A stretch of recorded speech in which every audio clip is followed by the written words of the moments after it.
We know that childcare is in crisis. The safeguards just aren't there, and it's putting our kids at risk. Here's 6 things we've put together that can help you navigate the system. Is the childcare provider for profit or not for profit? Our investigation found for-profit long daycare centres were overrepresented in cases where child sexual abuse offences took place. The reason is simple. Some for-profit operators put profit before kids. One of the things they do is they cut staffing or may have higher levels of casual staff, which can all lead to poor supervision. This isn't to say that all for-profit operators are bad or non-profit operators are all good, but it's just something to look out for. What is the employee turnover rate? Parents should ask about staff retention, because if staff have been there for a long time, it's generally a good sign. What are the staff ratios? By law, childcare centres must meet staff-to-child ratios, which vary depending on the age of the child. But according to a recent survey, 77% of staff say their centre at least once a week doesn't meet staff ratios. Understaffing creates the right conditions for predators to go unnoticed.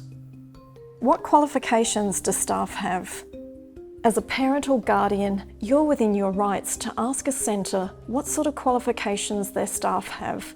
Is it a Cert 3, a diploma, or tertiary education? These are important questions. Just as staffing ratios are required by law, centres are also legally required to employ a certain number of staff with tertiary qualifications. Some of the best centres go well beyond the minimum requirements. The sector is short-staffed by about 21,000 workers. We found this has resulted in some people getting fake qualifications or enrolling into fast-track courses without proper child protection training. What are their policies around working with children checks? Anyone working with children in Australia is required to hold a working with children check or a blue card, depending on the state. Our investigation found those safeguards can fail.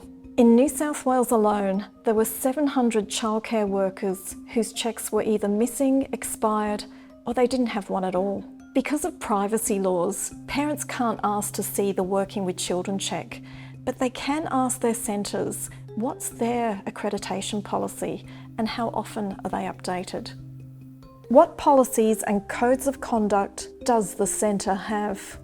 It's worthwhile asking the centre what's their code of conduct and child protection policy. And you might even ask what they teach the kids about body safety. These are just some of the things you can check as a parent that will make you feel a bit more confident about what type of centre your child is going to.